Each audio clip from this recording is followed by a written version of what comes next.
This football season is interesting for people like you and me. You're Yeah. not really able to really until the playoffs of this year kind of enjoy football the way everyone else enjoys football. Yes. So it is nice to kind of take a few weeks afterwards and actually watch some games just for your own enjoyment. Sad that came to an end, but it was a good playoffs. It was a fun playoffs. And that was as good a game as you could hope for to end it. Oh, yeah. Yeah, it really was. I mean, I think going into that, everybody was just like, I don't care who wins. At least my thought was like, I like Jalen Hurts. I like Patrick Mahomes. I like Andy Reid. I like the Kelsey brothers. Don't really care who wins. I just want a good game. Obviously, we both had, some bets in there, so you were leaning one way or another. But overall, it was good. But you're right. Like, to watch the playoffs is just like so cool. Like my family, sometimes they get it to a degree, but I don't think they really understand like that first Saturday after the Steelers season ends, which I don't want the Steelers season to end. Like, I would love to be in Arizona and continue to cover this team. And that would be a magical ride on its own. And we would be very blessed to be able to be part of that.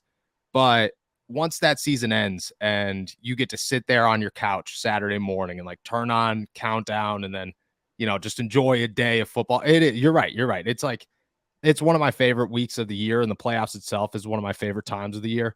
It is sad to see it go. It was a good game. The Kansas City Chiefs walked away victorious. Thought it was going to be the end of Andy Reid. He said no, he thinks he's coming back. I don't think any Steelers fans really care about that outside of the fact that they got to play Patrick Mahomes and Andy Reid again this season, which is never an easy task for anybody in the AFC. What they do care about, JuJu Smith-Schuster. Big moment before the game, big moment at the end of the game. We'll start with his entrance. Showed up in a kilt. People were not having the kilt whatsoever. I'm going to ask your opinion on it, but I'm just going to say nobody. I think my first thought was nobody on his fashion team was like, dude, it's green and you're playing the Eagles. Yeah. Maybe it shouldn't be green. What were your thoughts on the kilt? Yeah. Like some of these guys, stylists, are just stealing money for him. Like just from him. Like this is, I don't know. I'm not universally opposed to kilts, but man, this one, I don't know. This just wasn't it. It was bad. And I don't know. I think about the green when you're facing the Eagles, but I just didn't like it. I felt like, I don't know. It felt over the top for over the top's sake, not, over the top because it actually looks good or anything like that. Yes. Did you see him like walking in? Did you see the video of him walking? It looks like he's got like a full lean going. Like, you know what I mean? It's like you're struggling to pick those feet up as you move in those giant boots. Yeah, I don't know. Like in today's style, especially with athletes, like there was a time where I remember being in college actually, and I wrote like how nerds are taking over sports, and it was about like how everybody was wearing the fake glasses and, you know what I mean, dressing with the buttons all the way up, and the beginning of the change it was. And I thought that was like super cool. And to see where we are today with like Kyle Kuzma showing up in an airbag and JuJu showing up in a kilt, it's just, I don't know. Fashion is fashion, man. I'll never understand it. I wear a hoodie to every single one of these podcasts. I own 4 hats. I'm just not the same, I guess. I also don't have NFL player or NBA player money, but you're right. Like there's just, well, like who says that? Who says, yeah, do that? My thing is that even if I did have NBA or NFL player money, I'd still want to feel like confident in what I was wearing. And I don't know if I would have felt that way in a Kyle Kuzma sweater or definitely not a JuJu Smith-Schuster kilt. No. Like I don't like if I was him, I'm sprinting from the bus or with my car or whatever to the locker room. I don't want like I would not feel good about, but maybe JuJu does. I'm not sure, but man, it's one of the biggest days of my life. I want to show up like not having to worry about anything else. And I would just not, I'm not the type of person who would be able to. No. And like you see, there's some guys that show up like decked to the nines. And I'm like, yeah, that's a flashy outfit. You're looking good. And then there's just some people I'm just like, why bring that attention to yourself? I'm all about that life. Do it without looking ridiculous, and JuJu, he did. He looked a little ridiculous, but I mean, that's what, people are into that. I don't know. The real question is, will he ever wear that again? Like, will JuJu ever just go out in public in a kilt? Well, he might wear a kilt again, but he's not going to wear that same kilt.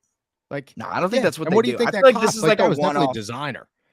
Yeah, Yeah, but like this feels like a one-off. Like this feels like the type of thing where a stylist picked it out for him and said, and JuJu is borrowing that outfit. That is not something that is a staple of Oh, very JuJu's true. closet. Yeah. Very true. He does not own that after tonight. Yeah, very true. Very true. It's like the red carpet of the NFL, I guess, would be Right. those walk-ins. Yeah, I guess that's true. But that even brings up like a different, could you imagine JuJu walking in and that stylist being like, hey, man, we got this for you. Pulls out a kilt and he's just like, let's rock it. That hat, put it right on my head. 100, those giant boots, let's rock them. It's just, I don't know, man. Question marks. Then at the end of the game, JuJu's involved in the most controversial call of the game. It's the perfect game going into the last 2 minutes of the fourth quarter. Like, this is exactly what everybody wanted. Bring it down. At that moment, you were looking, okay, the Chiefs are going to kick a field goal. Jalen Hurts is going to have his opportunity to beat Patrick Mahomes in a 2-minute drill to go win the Super Bowl. Like, this is what it's all about. This is what the NFL is. Then there's a whole defensive holding call against not against JuJu Smith-Schuster, against James Bradberry, who was covering JuJu Smith-Schuster. Super controversial.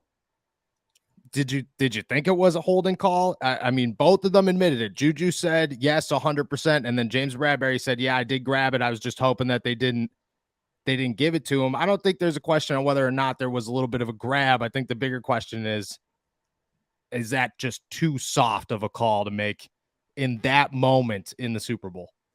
Right. I think that's the crux of it. It's not whether or not by the law James Bradberry held JuJu Smith-Schuster. It's you have a Super Bowl on the line, essentially. Well, not essentially on the line, but it's there was still some football left to play, but it was a decisive play in the game. It was again a great game up to that point. I just don't like putting that in the hands of it didn't alter JuJu's route at all. The ball was way overthrown. He probably wasn't going to catch it anyway. I don't understand making that call in that moment. And I think you gave into like Patrick Mahomes was throwing that ball just to bring attention to the holding. He wasn't throwing that to try to complete a play. And I don't love rewarding that, especially in that moment. In a game that had so many other key plays to it, why you would it was a choice to decide the game that way. It was plain and simple. It was a choice on a holding penalty. And it's really hard to there's a million other plays that you can point to say, well, if this had gone differently, that would, the game would have ended differently. But I don't know, you can't ignore the timing. It's just really hard to get around the fact that it was, a soft call at the most important moment in the game. Yeah, it was, I think the biggest thing, I agree 100% with what you just said. In my head, first off, I was real pissed about that because I had money on the Eagles. I was like, let's go. Philly's about to win this. I was feeling so good all night. And then to have it end there was ridiculous. It's another year of the refs decided a huge game. How many times can this happen before you're just like, okay, let's, I don't know if you could get rid of the refs, but I'm pretty positive that you could get rid of most of them and get rid of most of what they do. And I don't think it's really a question anymore about whether or not that should happen. At this point, I'm just like, okay, there's just no need for you guys out on the field. You do more damage than you do good. I think the biggest thing is this. There's so much talk right now about, and I get that it's all memes and it's all jokes, but there's so much talk right now about the NFL being rigged. You couldn't have that happen if you were the NFL. You couldn't have a call that was that big in that moment say, okay, this is how this game is decided, because now you're going to get a ton of people, because I'm in group chats with buddies back home who constantly are like, dude, the NFL's rigged. The NFL's rigged. And they genuinely mean it. They're fully convinced that the NFL is rigged. And if I wasn't involved in the NFL, I would think the same thing. You're going to have so many people who are now running with these memes and saying dude, did you not watch the Super Bowl? That's such a bogus call. And then they're going to start putting the pieces together. And I don't know. I just think that it's it was so good up until that point, except for that weird challenging Dallas Goedert's catch that 3 plays later, which I didn't understand at all. You literally snapped the ball twice. How did you have that much time to chat? Why were you able to challenge a play again? But even that one didn't turn out, in anybody's favor because they upheld it, which I thought was good. If they changed that, then I thought, oh, this is huge. Right. But to have that moment where you're just like, okay, like all week long, nobody's going to be talking about how Patrick Mahomes had a comeback and won this game, or how him and Andy Reid won a second Super Bowl, or how good Jalen Hurts was in that game. Everybody's going to be talking about, like, was that a holding call? And was it too soft? And should that have been made? And it's another year where the refs take center stage in these big games. And it's not always the Super Bowl, but it seems every year in the playoffs, there's just something. I don't know. It was a bad call. In my opinion, I'm not throwing the flag there. And I think that it puts a really bad light on the NFL. Yeah. And I wouldn't either. And I don't like, I don't know. Should have been decided by the players. Like, there was still a drive to go.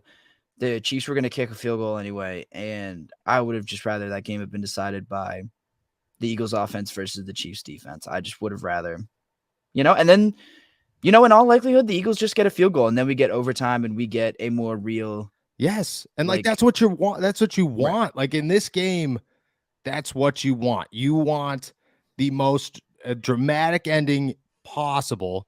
And instead, I mean, at least in my house, I was the only one sitting in front of the TV at the end of that game. Everybody else was up walking around because they already knew it was over. Like, they already knew that game ended. Like, you don't want that, you don't want all these people to be like, oh, well, that's super disappointing. Like, and that's all they're going to talk about all week long is how disappointing. That's the conversation. You know what I mean? All these people went into work today, and me and you jumped on here.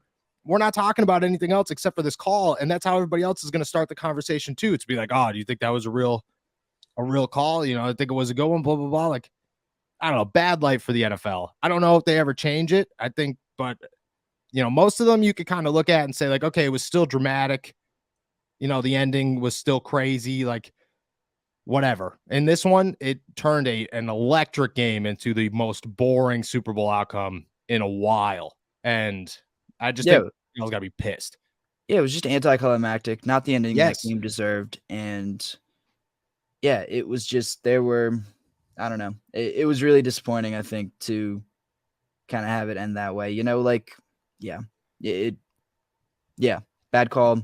And just, not what that game deserved at all. No. Do you think that it leads to any change? Like, do you think that at any point, I don't know what the change could be. I know that there are ways. I've had conversations with people high up who have talked about how there are ways to eliminate a lot of what the refs do. Do you think that, that at any moment, do you think that this maybe sparks a conversation where it's like, okay, we actually do have to consider real change here? Well, I think it's got to start with some kind of accountability for the refs. And I know that's like kind of a tired phrase, but like you have Roger Goodell coming out and saying that the officiating has never been better in the NFL. That's just protect your own lie. Protect the shield. A plain lie. And it's and I understand what he's doing, but it's, if you want this to get, like, you have to acknowledge that a problem exists first of all before you can even start to address it. And we're still a long way from even acknowledging that. Well, not we, the kind of the league, like football, the guy who's in charge, right? The people who can actually do something about it are a long way from even acknowledging that there is something wrong with how they are officiating the game. Yeah, it stinks. It stinks because that's just it's like everything. It's like everything with a governing board. You don't get to make any of the calls, even when you know how bad it is and how it needs to be fixed. And in this instance, you have a majority of the fan base who's going to sit here all week long and talk about how it's the refs got to go. Like, I don't know anybody who's sitting around rooting for the refs these days. Very few people, if anything. Breaking news. Manscaped now sells beard products. That's right. They are once again revolutionizing men's grooming with their brand new Beard Hedger Pro Kit.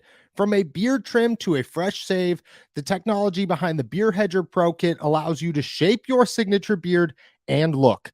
Now, you could finally use Manscaped products to make your drapes match the carpet by going to manscaped.com and using our code Steelers20 for 20% off and free shipping. Everybody knows on this show that I have the beard. I will never show up without a beard unless it's a mustache. Manscaped coming out with beard products was huge for me, and I am so excited to tell you guys about it. It's time to tame your mane. No one likes a weird beard, so say goodbye to all your stubble trouble with Manscaped's Pro Beard Kit. It all starts with the Beard Hedger. This thing is a juggernaut for fixing faces. First off, its cordless trimmer has a rotary wheel that gives you 20 hair cutting lengths all in one guard. So no more messy drawers full of extra add-ons. That's right. Face grooming doesn't need to be hard. Get 20 different beard lengths in just one guard. Plus, it's waterproof, so you can shave in the shower to avoid all that hair in the sink. The titanium-coated T-blade is tough on hair but smooth on your face, leading to single-stroke efficiency that brings satisfaction one stroke at a time. The Pro Kit doesn't end there, though. They have created the dermatologist-tested formulations for the best post-trim care. First, there is the beard shampoo and conditioner. You need to remember all your hair is different. Your beard hair is more coarse and easier to damage than the hair on your head. That's why this kit has made shampoo and conditioner specifically designed to moisturize reduced ingrown hairs and replace natural oils to promote beard health. Next, the kit has Manscaped's beard oil, an essential piece to your main facial accessory. No one wants a guy whose beard is brittle and dry. The oil relieves dryness both on the beard and the skin beneath while adding a little shimmer and shine to make you look extra fine.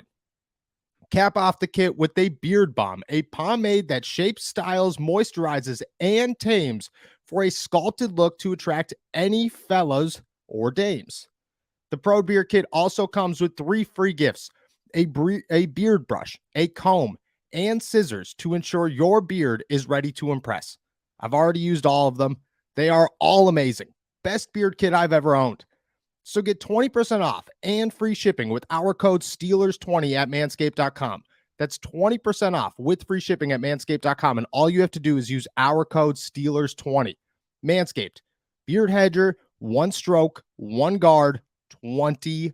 Yeah, it's a rough time. All right, let's talk some more Pittsburgh Steelers football here. Cam Sutton made headlines, at least for our site yesterday.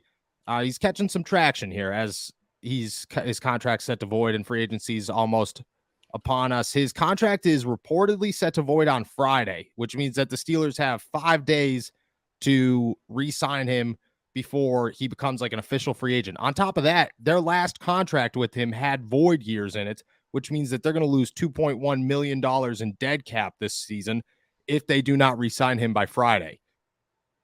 On top of that, the Minnesota Vikings, who hired Brian Flores, and that's why I think the connection is there, and the Detroit Lions, who could use cornerback help, have both been linked to Cam Sutton, targeting him heavy this offseason. I think both teams make sense, especially with Flores there. Do you think the Steelers have a sense of urgency this week to say, hey, we got to get a deal done by Friday. We can't take any risks with Cam Sutton? Or do they let it walk and kind of be patient and, go as their plan usually goes in the offseason? Well, I think they better have a sense of urgency because I think, as we've talked about before, Cam Sutton is one of, if not the most important,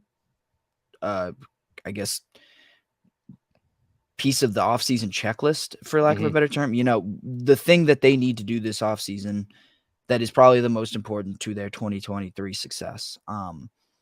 They're thin at corner and they need all the help they can get, and they especially need high-end talent at the cornerback position. That is Cam Sutton. Cam Sutton had a fantastic year. He earned the money that they would have to pay him. I hope they have a sense of urgency about it because I think they really need him. Yeah, me too. The difficult part here is that they are $1 million over the cap space. So they have $1 million to work with. They got to make a move before then. And I think that pushes the envelope of guys like Mitch Trubisky and William Jackson of just saying like, okay, well, we have to get rid of you either right now or we have to wait it out with Cam Sutton and then put ourselves in a bigger hole. Because that's the thing. If the Steelers re-sign Cam Sutton after Friday, they're still hit with that $2.1 million in dead cap space. And I doubt that Cam and his agent are going to sit there and be like, oh yeah, we'll just count that towards the next one. We'll give you a bit of a discount. The Steelers are not going to do that, or both sides are not going to do that. This is a business. They're going to look at that and say, okay, well, we're getting paid $2.1 million from the Steelers. If we signed somewhere else, we'd still be getting paid that $2.1 million. So if we sign with the Steelers, we're still getting paid that $2.1 million, and we're getting paid what we would normally get paid on the free agency market. So that's not going to work out for Pittsburgh. I don't know. I think that they're tied up in Mitch Trubisky for the wrong reasons right now.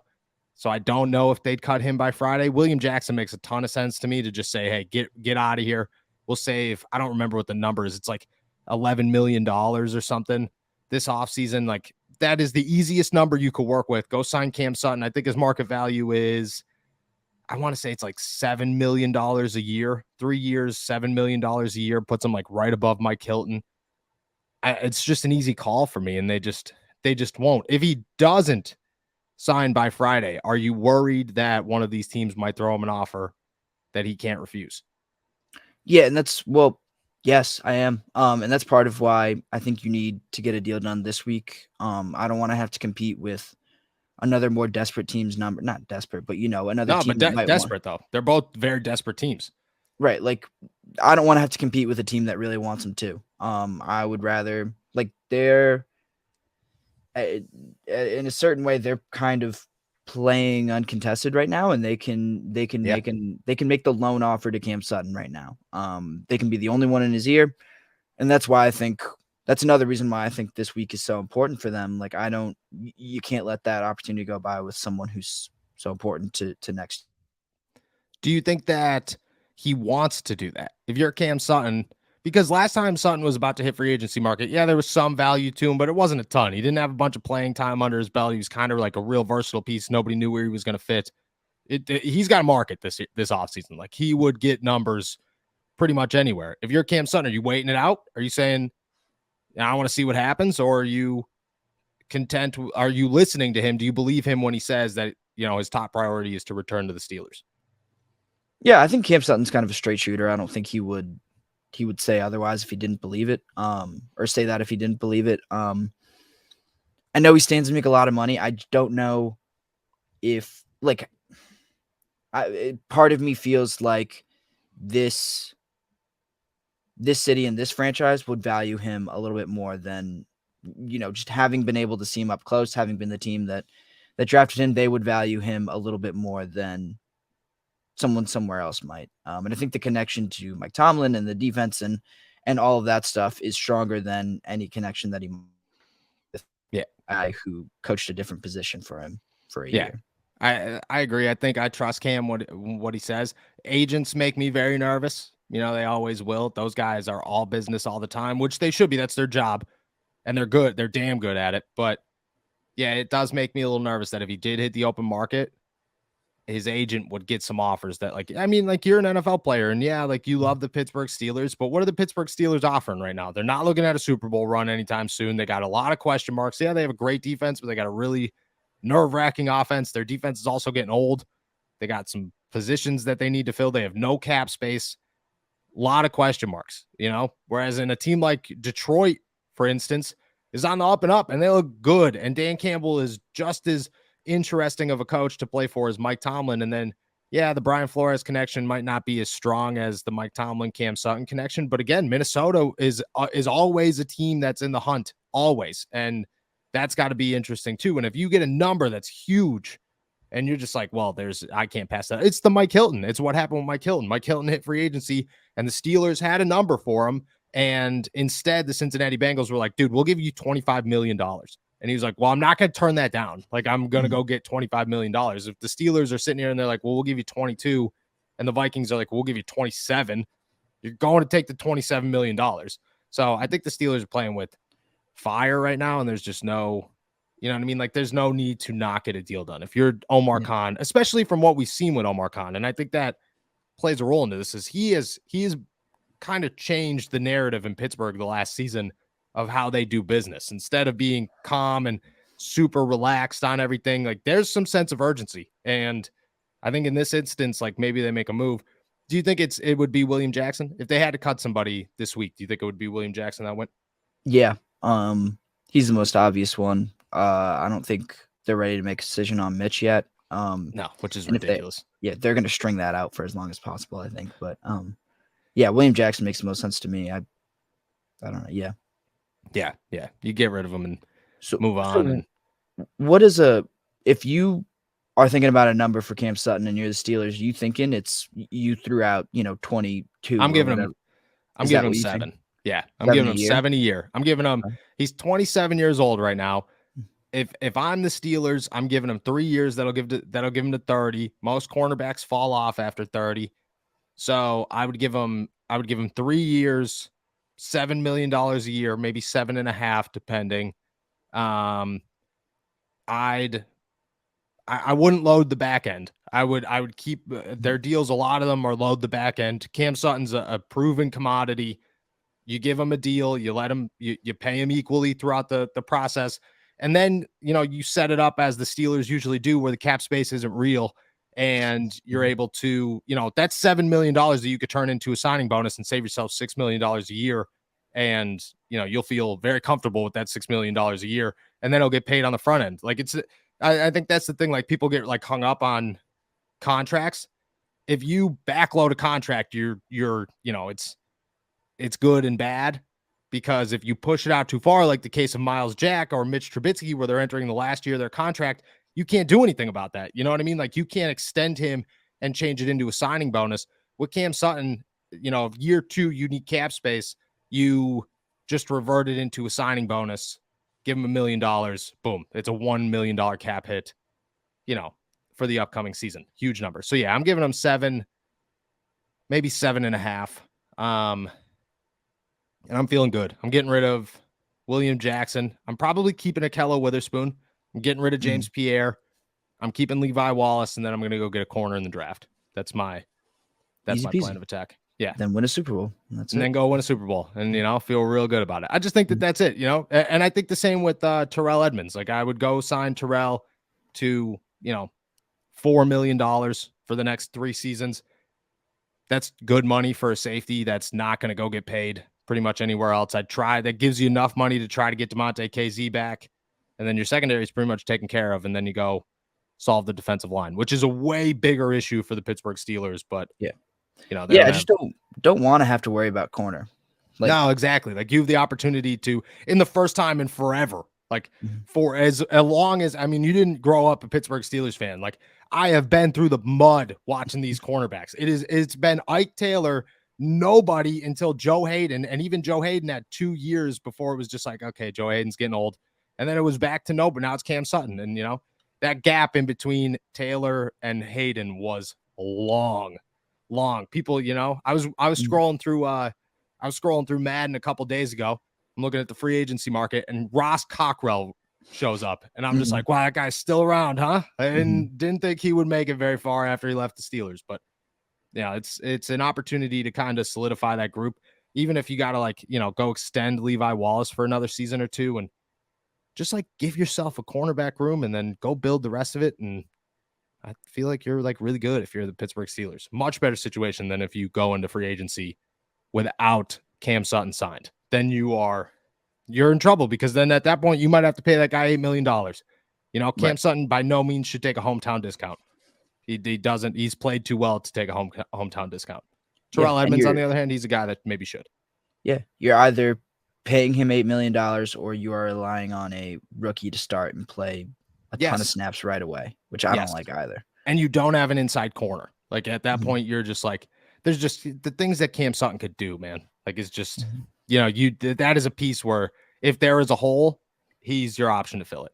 And there's no better, ability. The best ability is availability, in the words of Mike Tomlin. And, that's what Cam Sutton is. All right. With that one, we're heading out of here. Thank you guys so much for jumping on to another episode of All Steelers Talk. Make sure to subscribe to us on YouTube, youtube.com/All Steelers Talk, and find us anywhere you get your podcasts. Find all of mine and Steven's work at allsteelers.com, and we will be back on Wednesday. Shout out JuJu, Super Bowl champion. Peace.